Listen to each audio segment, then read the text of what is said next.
Voy a ver si...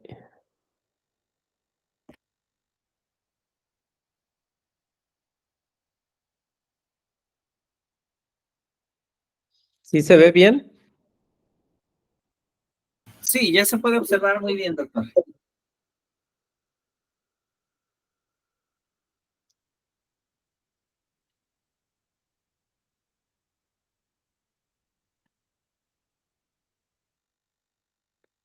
Ok, muy bien. Entonces ya vamos a empezar con la cuarta presentación. Y si recuerda bien ustedes, la vez pasada hablamos de la transición de lo que es mecánica clásica a la mecánica cuántica. Quiere decir, mecánica clásica que describe el mundo alrededor de nosotros, em, con características macroscópicas, con los cuerpos grandes, como muy grandes, planetas, estrellas, galaxias, o también objetos como no tan grandes como nosotros mismos, las mesas, las sillas, etcétera. Las leyes de Newton que hemos estudiado todos en la escuela. Entonces, esto es mecánica clásica, pero vimos que cuando tratamos de hablar de las partículas más pequeñas, por ejemplo, de la luz o de las partículas que la luz está hecha, o átomos, o como hay órbitas de electrones alrededor de los núcleos o núcleos mismos, estas partículas pequeñas obedecen algo nuevo, nueva dinámica, nueva mecánica que se llama mecánica cuántica. Y estaba dado al principio en 1920 por Schrödinger, pero vimos que había todo un trabajo desde antes, desde el nacimiento de las ideas de Planck, la constante de Planck, el efecto fotoeléctrico estudiado por Einstein, la dispersión de Compton, etcétera, el átomo de Bohr, la dispersión de Rutherford, todo nos indicó que había que hacer algo nuevo. Y el punto clave al final era el trabajo de de Broglie, que nos dijo que para cada partícula está asociado un tipo de onda, y después de este entendimiento ya era casi imposible trabajar con mecánica newtoniana, que siempre trataba partículas como partículas únicamente, para describir estas partículas pequeñas con ondas asociadas. Por eso nació la ecuación de Schrödinger, que describe no las trayectorias de partículas, sino es una ecuación que trata con funciones de onda que realmente tratan con la naturaleza ondulada de las partículas, y al mismo tiempo el módulo cuadrado de esta función nos da la probabilidad de encontrar la partícula con cual está asociada esta onda en un dado punto en espacio-tiempo con dadas propiedades. Entonces, eso es lo que habíamos visto y encontrado la vez pasada. Pero resumiendo y extendiendo un poquito, lo que quería mencionar nuevamente es lo siguiente. Okay. Mira, aquí ven en la parte izquierda, yo he mencionado que es mecánica clásica. Entonces, mecánica clásica describe las partículas que no mueven muy rápido y describen, perdón, las partículas con tamaños que nosotros podemos ver con nuestros ojos, como árbol, como una persona, como una manzana, etcétera. Y por otro lado, cuando tratamos de tamaños muy, muy pequeños, lo que tenemos que, no podemos usar ya la mecánica newtoniana o mecánica clásica, tenemos que usar lo que es mecánica cuántica. Y mecánica cuántica tiene realmente propiedades extremadamente raras. No vimos la vez pasada todas las propiedades interesantes y extremadamente raras de la mecánica cuántica. Uno de estos es el siguiente, que ustedes ven al lado derecho hay un gato y alguien tiene la pistola apuntando al gato. Tenía en mente yo un gato que se llama el gato de Schrödinger. Es un caso interesante en donde a nivel microscópico, aunque estamos hablando del gato que podemos ver con nuestros ojos, pero eso es solamente para tener una analogía que podemos imaginar, pero imaginamos que hay un gato tan pequeño, microscópico, que casi no podemos ver con ojos y necesitamos maneras indirectas de verlo. Y este gato está en una caja y la caja lo cerramos y ponemos un poco de veneno en un plato. Y no sabemos que el gato ya comió el veneno y se murió o no se ha muerto. Pero eso es la situación clásica. Para mecánica cuántica, am, las partículas pueden vivir en diferentes realidades al mismo tiempo o de manera más formal en diferentes estados al mismo tiempo. Entonces, con la falta de observación hasta que no abrimos la caja, el gato no está en uno de los estados. En principio, el gato vive en los dos estados al mismo tiempo. Entonces, la probabilidad de encontrar el gato muerto o vivo depende de qué tanta es la probabilidad que comió o no comió el veneno, pero al mismo tiempo vive en los dos estados de vivo y muerto. Eso es una de las propiedades interesantes de mecánica cuántica. Parece no tener tanto sentido, de hecho no tiene sentido clásico, pero aquí así pasa en mecánica cuántica, en donde una partícula puede vivir diferentes realidades, pero al mismo tiempo. Pero a la hora de hacer una observación experimental, adquiere una de estas realidades. ¿Eh? Entonces, cuando tamaños son pequeños, necesitamos mecánica cuántica para describir esta realidad, lo que no describen las leyes de Newton o mecánica clásica. Por otro lado, también sabemos que las leyes cambian cuando las velocidades son grandes. Y nosotros otra vez no tenemos la mecánica newtoniana o realmente no tenemos lo que se llama la relatividad galileana y lo que tenemos que tener es la relatividad de Einstein o relatividad especial. ¿Qué quiere decir eso? Quiere decir que cuando las velocidades son grandes, hay cambios otra vez interesantes, drásticos, que toman lugar en las mediciones, en, en el concepto mismo de tiempo y espacio. Por ejemplo, las partículas que mueven con las velocidades muy grandes, sus tamaños empiezan a reducirse y los intervalos de tiempo que viven empiezan a crecer.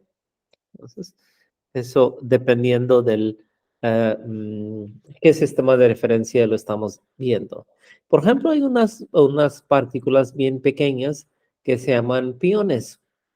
Están hechos de dos quarks. Y usualmente nosotros no podemos estudiar sus propiedades porque realmente desintegran en otras partículas muy rápidamente. Entonces, para que viven por más tiempo, lo tratamos de acelerar con velocidades muy, muy altas y cuando sus velocidades son muy altas, lo que pasa es que crece su tiempo de vida por la relatividad especial y eso nos da tiempo de poder estudiarlos con más calma, porque ya hemos aumentado el tiempo que vive esta partícula antes de desintegrarse en otras partículas. Ahora, lo más interesante y lo que vamos a estar estudiando el día de hoy es mecánica cuántica relativista. Es una situación donde las dos cosas pasan al mismo tiempo, que hablamos de las partículas o tamaños pequeños y al mismo tiempo estas partículas tienen velocidades grandes. ¿Ok? Entonces, lo que quiero decir es que pueden pasar las dos cosas al mismo tiempo. Las partículas pueden ser pequeñas y al mismo tiempo pueden estar viajando con velocidades muy, muy grandes. Eso es lo que es mecánica cuántica relativista, una parte del título de la charla de hoy. Pero formalmente, la parte matemática o formalismo matemático asociado es lo que llamamos teoría cuántica de campos. ¿Okay? Entonces ya no es solo mecánica cuántica, es teoría cuántica de campos por razones que van a estar claras en unos minutos. Entonces aquí está el dibujo abajo en donde a veces las partículas de luz simplemente se desaparecen y se convierten en dos partículas que llamamos partículas virtuales. Ok. El título de la charla es Mecánica cuántica relativista y partículas elementales. Y vamos a estar viendo las dos cosas y la relación entre ellos. Okay. Hablando de las partículas elementales, la vez pasada habíamos hablado, por ejemplo, y varias veces, del átomo, ¿ok? Esto es un átomo, entonces, y adentro pues tiene un núcleo, aquí, y alrededor del núcleo hay electrones, aquí hay un electrón, aquí hay otro electrón, ¿ok? Entonces, cuando tratamos de ver con más resolución este núcleo del átomo, de alguna manera nos damos cuenta de que el núcleo contiene adentro protones y neutrones. ¿Ok? Entonces, estos son los protones, que son partículas con carga electromagnética positiva, y otros son neutrones que no tienen carga. ¿Ok? Ok. Entonces, ¿qué más? Entonces, lo que quisiera decir es que, y quería recordar es que el tamaño de un átomo es alrededor de 10 a la menos 10 metros. ¿Ok? Entonces es un tamaño muy pequeño. ¿Ok? Pero si tratamos de medir qué es más o menos el tamaño hasta donde extiende la partícula protón o neutrón, lo que vamos a ver es que su tamaño es de 10 a la menos a como 14 metros. ¿Ok? No, perdón. Sí, 10 a la menos 14 metros. Y si eso es, no, perdón, 10 a la menos 14 es el tamaño del núcleo, el tamaño del núcleo que contiene protones y neutrones. Pero de ahí podemos separar protones y separar neutrones y podemos estudiarlos, ¿ok? Por ejemplo, este protón. Este protón es como 10 veces más pequeño que un núcleo y tiene el tamaño de 10 a la menos 15 metros. Es 10 con 5 ceros abajo. Y cada protón y cada neutrón está hecho de otras partículas más fundamentales que se llaman quarks. ¿Ok? De hecho, hay otras partículas que vamos a hablar más adelante. ¿Ok? Aparte, este electrón que lo teníamos aquí en el átomo, hasta arriba, vemos que este electrón sigue siendo la partícula elemental. Todavía no hemos visto que tenga estructura interna, ni el electrón, ni estos quarks que están adentro del protón y neutrón. Si tratamos de tener una estimación del tamaño del quark, nos damos cuenta de que pensamos que estos quarks y electrones son partículas puntuales. O como cada medición tiene cierta precisión, lo que es más exacto decir es que el tamaño de estos quarks y electrones debe ser menor que 10 a la menos 18 metros, porque hemos tratado de analizar hasta estas distancias y no hemos encontrado ningún tamaño de esta partícula. Entonces, por lo pronto, pensamos que son partículas elementales, son partículas puntuales. ¿Ok? Si tienen cualquier pregunta, me pueden hacerlo cuando quieran. Ok. Entonces, eso es la imagen a la derecha que también habíamos visto en, en nuestras clases anteriores,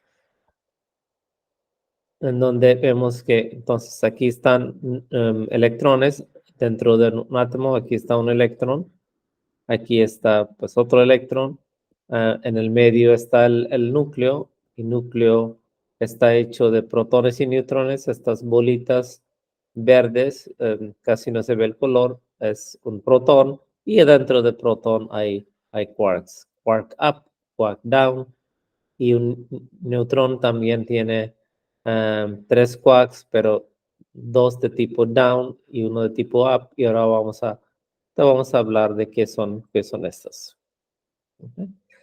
Entonces, si hago el zoom de esto, lo que pueden ver ustedes es que si esto es un protón, está hecho de tres quarks, dos quarks son semejantes, pero pueden tener diferentes colores, quiere decir diferentes números cuánticos internos, y hay otro tipo de quark que es quark down, y protón está hecho de esos. Entonces, estas son partículas fundamentales. Antes de proceder, lo que quisiera mencionar es que la razón que estoy hablando de mecánica cuántica relativista y las partículas elementales, porque estas partículas que son quarks y que son electrones, las partículas fundamentales, obedecen mecánica cuántica relativista. Todos son microscópicos y todos viajan en general con las velocidades muy, muy altas. Por lo tanto, las ecuaciones que obedecen ellos no son las ecuaciones de Newton, tampoco son ecuación de Schrödinger. Tenemos que tener otras ecuaciones relativistas y estas ecuaciones son que describen el movimiento de estas partículas. La pregunta, uno puede hacer, ¿hay varias más partículas fundamentales o solo son estas? Lo que vamos a ver es que hay muchas partículas elementales y participan en diferentes tipos de interacciones. ¿Okay? Hemos hablado de la interacción gravitacional y también hemos hablado de la interacción electromagnética, lo que a nivel de mecánica cuántica relativista se llama electrodinámica cuántica. Entonces, cuando vienen dos átomos juntos y llegan a distancias muy pequeñas, los electrones y protones que están en un átomo empiezan a interactuar con los electrones y protones de otro átomo que se llaman fuerzas de Van der Waals, y estas fuerzas tienen origen electromagnético. Después hay estos quarks que viven adentro de los protones y neutrones, y cuando se acercan muchos, estos, pues, por ejemplo, con otros, hay una interacción que existe entre estos quarks. También estos quarks en un solo protón tienen las interacciones de lo que llamamos cromodinámica cuántica para distinguir de electrodinámica cuántica. Cromodinámica cuántica son fuerzas que existen entre los quarks y las fuerzas de electrodinámica cuántica son que existen entre solamente las partículas electromagnéticamente cargadas. Después hay fuerzas débiles, y fuerzas débiles lo que hacen es que si hay un núcleo grande, eso se divide o se desintegra a través de radioactividad en otros elementos más pequeños. Entonces, la electrodinámica, la fuerza electrodébil es lo que causa este tipo de desintegración y es muy distinto en comparación con la electrodinámica cuántica y cromodinámica cuántica.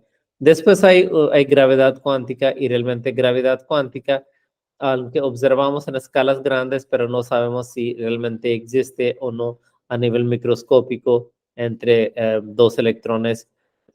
Es muy probable que sí existe, pero no se ha podido medir porque la fuerza es tan débil que no se ha podido ver directamente una fuerza de gravedad entre dos electrones y tampoco se sabe que si esa interacción en este nivel más pequeño es cuántico o es clásico o qué es su naturaleza o es algo geométrico como estudió Einstein. ¿Tienen alguna pregunta hasta ahora?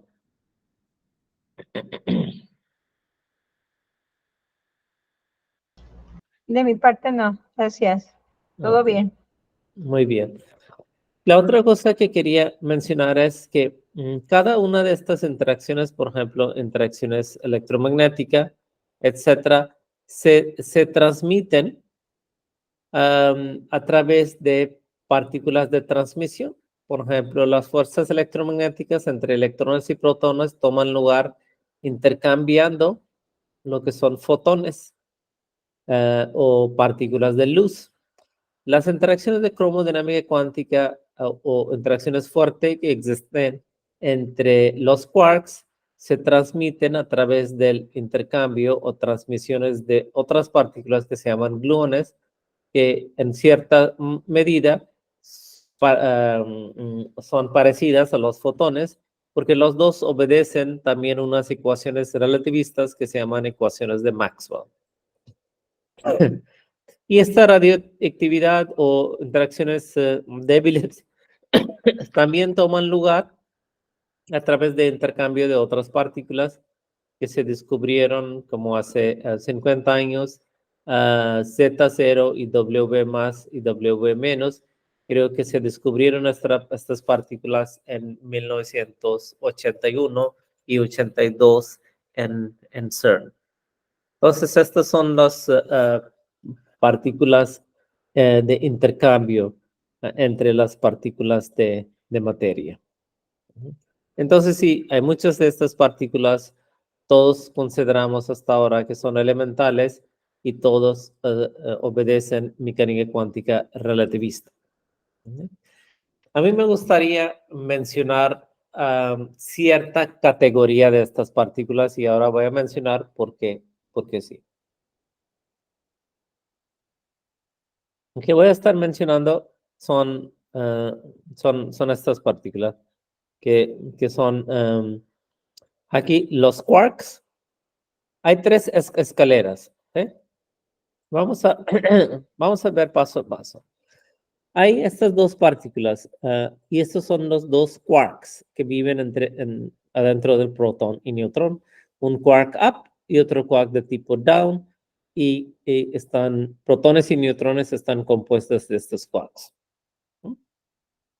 Después también sabemos que existe este electrón y por lo tanto, estos electrones y quarks up and down se juntan y hacen protones, neutrones y átomos. Entonces, casi todo luminoso que vemos alrededor de nosotros está hecho de estas partículas, quark up, quark down y electrones. Porque quark up y down se juntan y hacen protones y neutrones, y después se juntan con electrones y hacen átomos, y átomos se juntan y hacen moléculas, etcétera, y hacen todo lo que existe alrededor de nosotros y todo lo que es visible.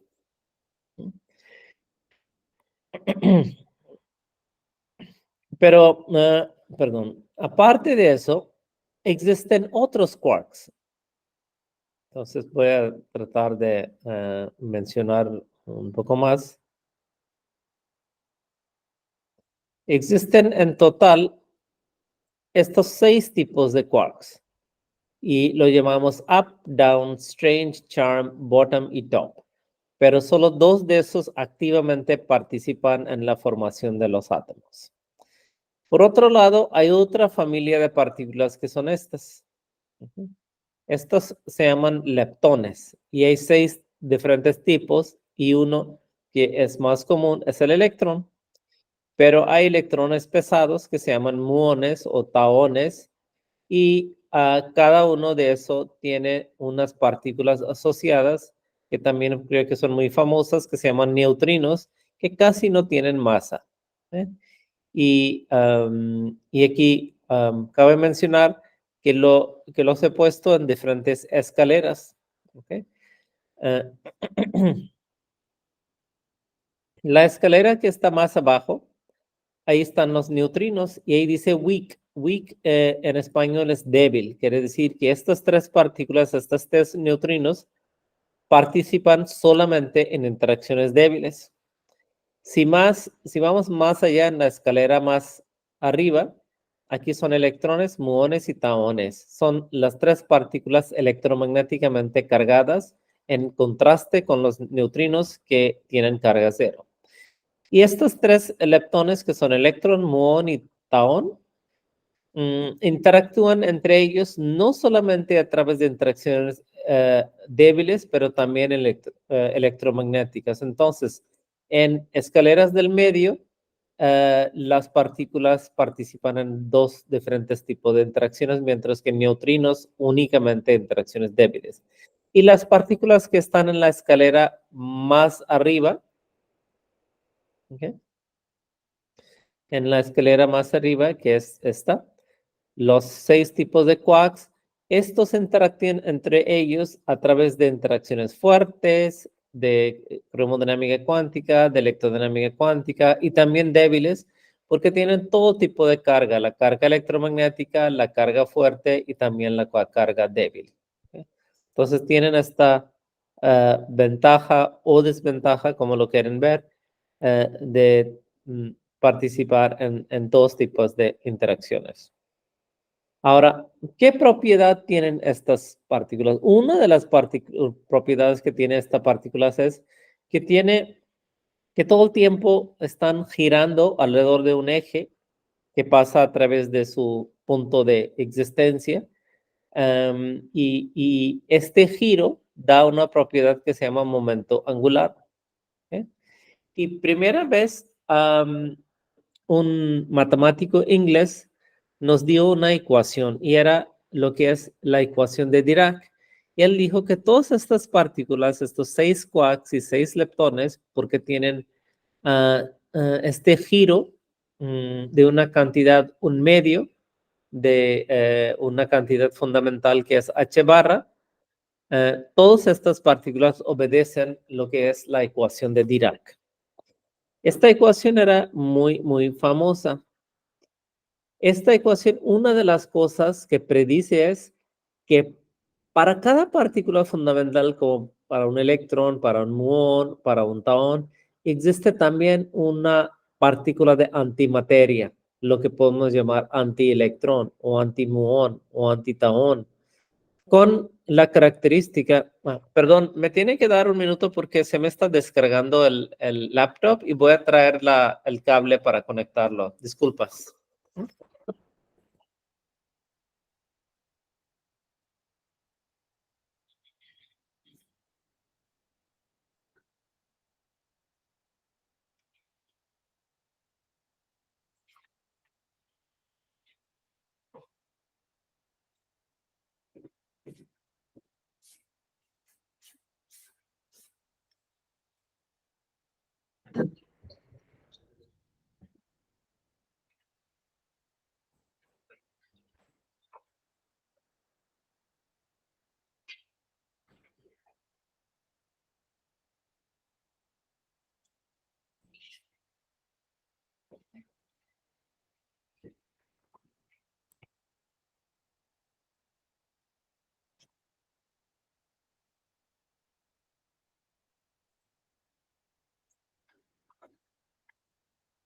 Déjame ver si está cargando.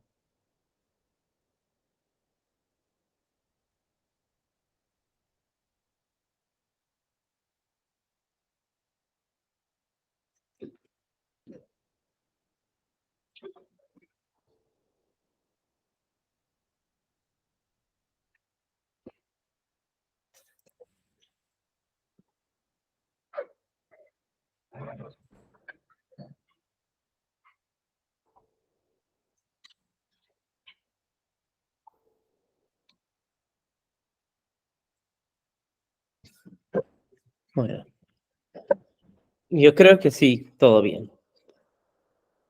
Ahora, no sé en dónde estamos. Sí, estamos en el hecho de que cada partícula tiene una antipartícula asociada o partícula de antimateria. Entonces, la antipartícula de un electrón se llama un positrón. Y eso es únicamente la propiedad de las ecuaciones relativistas. Todas las ecuaciones relativistas tienen esta propiedad. Realmente, no solamente los que obedecen la ecuación de Dirac, pero otras partículas también, pero la primera vez eso fue descubierto por Dirac, esta propiedad. Dirac era un matemático y quisiera mencionar que él dijo algo bastante importante y eso a mí me gustaría comunicar con ustedes, es que las matemáticas son la herramienta adecuada especialmente para tratar con los conceptos abstractos de cualquier tipo y no hay límite a su poder en este campo de física. Entonces, cualquier propiedad abstracta importante y fundamental que describimos necesita las herramientas de matemáticas. Eso nos dice qué tan fuerte son las matemáticas. No he mostrado, por lo pronto, explícitamente qué es la ecuación de Dirac, pero tiene símbolos raros, usa otro tipo de álgebra que no es álgebra de las variables y números que nosotros conocemos, pero es matemática un poco distinto. Pero lo que al mismo tiempo es importante recordar es que de todos modos las matemáticas son únicamente una herramienta, ¿ok? No es la física. Y se debe aprender a mantener las ideas físicas en la mente sin referencia a las formas matemáticas.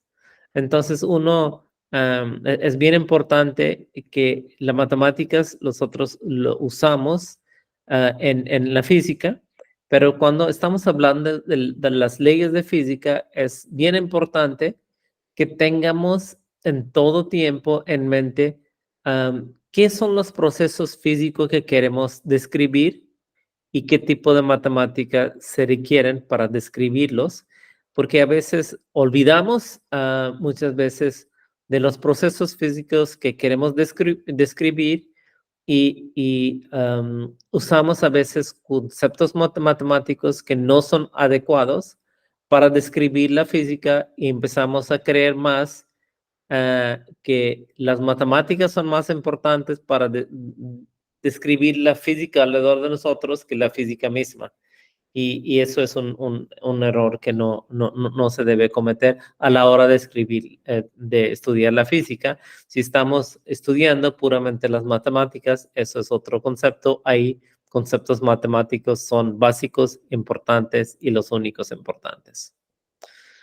Ok. Esta es la ecuación de Dirac. Ahí arriba lo escribo, pero solo de manera de caricaturas, porque realmente es difícil y fuera del alcance de este curso. Aquí es la ecuación de Dirac.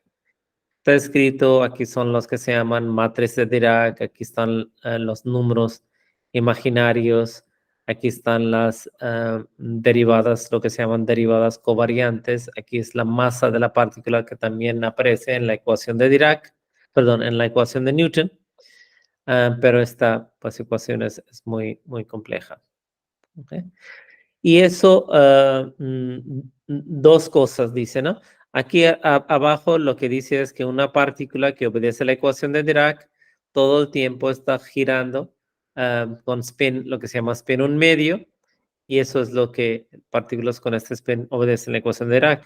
Segundo, que para cada electrón hay una partícula con carga opuesta, que lo llamamos positron, y esto es E más es un positron, y también esto obedece la misma ecuación de Dirac. ¿Okay? Entonces es la ecuación relativista, la ecuación de Dirac.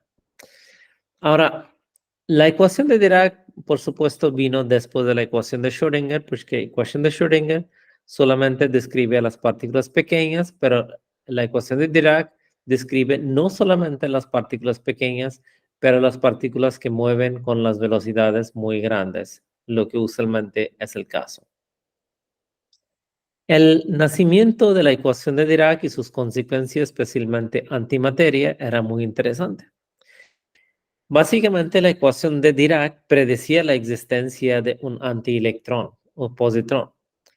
Y Dirac estuvo seguro de que lo iban a encontrar en los experimentos, pero pasaron un par de años y nunca se descubrió el positrón.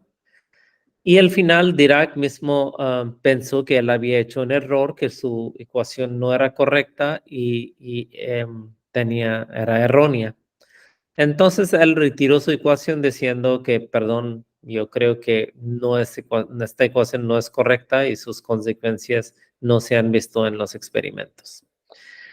Pero justo después de eso se descubrió el positrón, después de poco tiempo, y alguien le preguntó a Dirac, ¿ahora qué dices? Porque ya has retirado una ecuación que realmente es correcta. Entonces hay un famoso dicho de Dirac en donde él decía que yo no sabía que mi ecuación era más lista que yo mismo. Entonces, ahora está establecido que la ecuación de Dirac es correcta, existe antimateria y existen partículas de antimateria que corresponden a cada parte. Hay varias consecuencias de la existencia de antipartículas. Una de esto, que es bien interesante, es el siguiente. Si pensamos, ok, aquí está un electrón, ok, esto es un electrón y aquí está un positrón. Como había dicho, que las propiedades de estos son semejantes y opuestas. Tienen la misma masa, pero tienen todos los números cuánticos opuestos. Si uno tiene carga negativa, otro tiene carga positiva. Si uno tiene isospin negativo, otro tiene isospin positivo. Si uno tiene número leptónico 1, otro tiene el número leptónico -1. Eso quiere decir que cuando sumamos las propiedades de estas dos son propiedades del vacío, porque se cancelan todas las propiedades entre ellos. Por eso es que, por ejemplo, la luz, la radiación, de repente puede crear un electrón y un positrón sin romper ningún número, conservación de ningún número cuántico. Entonces, de la nada, solamente desaparición de esta radiación puede resultar en la aparición de un electrón y un positrón. Y eso fue una de las propiedades extremadamente interesante que nunca se había observado antes. Nunca se había pensado que no hay ley de conservación del número de partículas porque pueden aparecer partículas del vacío y pueden desaparecer. Y estas son partículas virtuales y estas partículas se pueden convertir en partículas reales si les damos suficiente energía para su existencia real. Ok. Entonces, la mecánica cuántica relativista es lo que es teoría cuántica de campos de manera formal. Había un problema que se observó muy tarde y lo que vamos a mencionar como 20 años después del nacimiento de mecánica cuántica relativista, que cuando se tratando de hacer los cálculos de los observables que medimos en experimento y cuando lo tratamos de hacerlo de manera precisa, nos dimos cuenta de que cada observable pues nos daba un resultado infinito. Infinito no es algo que se puede medir en el laboratorio y que pues tampoco tiene sentido. Y aparte, que nada es constante, quiere decir que cada cosa, dependiendo de desde qué tan lejos lo vemos o desde qué tan cerca lo vemos, sigue cambiando. Y esto fue dos de las consecuencias muy importantes de la mecánica cuántica relativista o teoría cuántica de campos. Y estos problemas, retos y soluciones fueron dadas por otros 10 científicos muy importantes. Uno es el japonés Tomonaga, británico, no, británico o no. No, yo creo que los dos son estadounidenses, Schwinger y Feynman. Entonces, Tomonaga, Feynman y Schwinger nos enseñaron cómo de la mecánica cuántica relativista hacer una teoría cuántica de campos de manera consistente y evitar los infinitos. ¿Qué es una teoría de campos de manera formal? Eso quiere decir, la teoría cuántica de campos consiste de los siguientes postulados. Uno es que partículas fundamentales se representan como excitación de un campo. Hay un campo quiere decir una función que depende de espacio-tiempo y podemos excitar esta función y la excitación de estos campos son las partículas. Y cuando los excitamos más y más, pueden existir más y más partículas que pueden resultar en infinitas partículas y por lo tanto infinitos grados de libertad. Y esta teoría cuántica tiene invariancia de relatividad especial o de Einstein o invariancia relativista. Ahora, eso involucra a veces procesos que violan la conservación del número de partículas. Quiere decir que partículas pueden crearse y pueden destruirse desde el vacío y pueden regresar al vacío. Y este concepto no existía en mecánica cuántica. En mecánica cuántica solo describía las partículas pequeñas, pero no los podía destruir o crear. Pero en mecánica cuántica relativista lo puede hacer. Y otra cosa es que el concepto de causalidad está incorporada automáticamente. Quiere decir que la razón de un fenómeno debe existir antes y después resultar en el fenómeno mismo.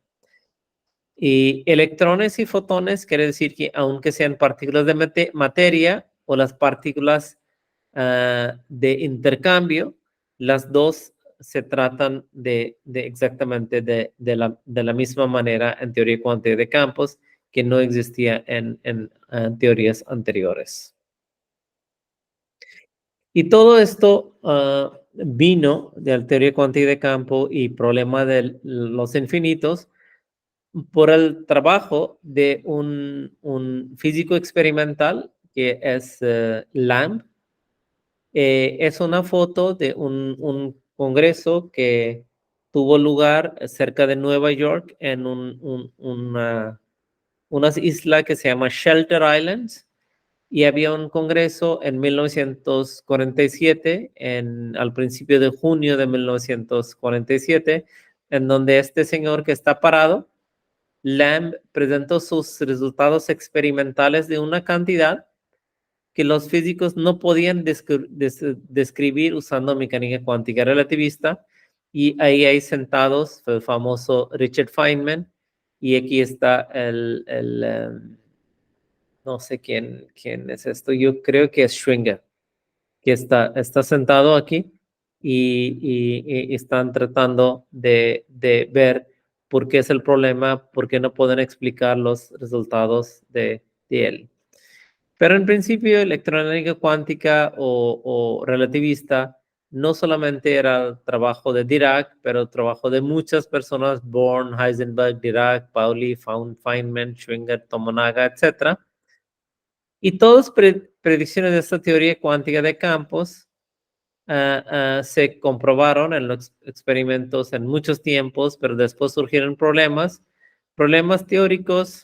Quiere decir que existían los infinitos, y problemas experimentales, que resultados más precisos no se podían describir con esta mecánica cuántica relativista. y eso era, estos infinitos eran problemas y uno tenía que resolverlo. Entonces, recordando, existen infinitos cuando calculamos ciertas integrales y esto arruina la predictibilidad de la teoría porque la teoría empieza a predecir estos infinitos para cualquier cosa que se calculaba y la razón era la existencia de estas partículas virtuales que se pueden hacer de diferentes maneras posibles y eso surge de la ecuación de Dirac. ¿Okay? Y eso es también a la derecha lo que he mostrado. No está claro porque realmente no sé por qué no está funcionando aquí la animación de esto. Aquí es dentro del protón y neutrón. Cuando uno ve, hay oscilaciones de estos campos, pero no se ven estas animaciones desafortunadamente. Eso quiere decir lo mismo que en el lado izquierdo, que hay continuamente la existencia de partículas virtuales y esto es que resultan en los resultados de los cálculos infinitos. ¿Okay? Entonces, habría que separar la parte infinita de la parte finita para mantener las predicciones de la teoría y para ver que todo está es consistente. ¿Okay? Ahora, ¿de dónde vienen estos finitos y infinitos? Es bien interesante y déjame ver si lo puedo tratar de mostrar en un par de minutos. Recuerdan, por ejemplo, aquí está en el mero centro, está en una carga positiva, ¿no? Por ejemplo, un protón. Ahora, como he dicho, que en realidad todo el tiempo en el espacio se pueden producir partículas virtuales, partículas electrones y positrones, ¿ok? Todo el tiempo se crean partículas virtuales en mecánica cuántica relativista, pero como este protón, por ejemplo, tiene carga positiva, todas las partículas virtuales que se crean alrededor, las partículas negativas, por la ley de Coulomb, se atraen hacia la carga opuesta y las cargas positivas que estaban se quedan lejos. ¿Ok? Todas las cargas positivas se quedan lejos y todas las cargas negativas se atraen cerca de esta partícula. ¿Ok? Entonces, cuando tratamos de ver este protón o medir su carga, lo que hacemos, medimos esto. Lo que medimos es esto. ¿Ok? Entonces, lo que medimos es una carga efectiva que no solamente es la carga del protón y también carga de todas las partículas virtuales que se han juntado alrededor. Entonces, para tratar de ver realmente qué es la carga verdadera de la partícula, tenemos que ver hacia adentro para no tener el efecto de las partículas virtuales y ver directamente al protón. Y cuando vemos esto, lo medimos que esta carga es infinitamente grande y lo que llamamos la carga desnuda de cada partícula es infinitamente grande, como todas estas propiedades, pero efectivamente, como lo vemos siempre con cierta distancia, lo vemos que es algo finito porque la existencia de las partículas virtuales asegura que eso se convierte en algo finito. Ok. En términos de diagramas, lo que sean diagramas de Feynman, es esto. Quiere decir que si medimos la carga del electrón, tenemos que verlo con luz y lo alumbramos con luz y tratando de ver esto, pues parece que es infinito, pero realmente lo que vemos nosotros en el experimento, que siempre está de cierta distancia, que estas partículas emiten y absorben partículas virtuales todo el tiempo y nosotros realmente lo que vemos verdaderamente es la carga efectiva o la carga física y la carga física es finita mientras que la carga desnuda es una cantidad infinita. Entonces uno tiene que tener teoría cuántica de campos que puede describir desde las cargas infinitas las cargas finitas. Y eso también quiere decir lo siguiente: si queremos medir esta carga, si lo medimos de esta distancia que tiene,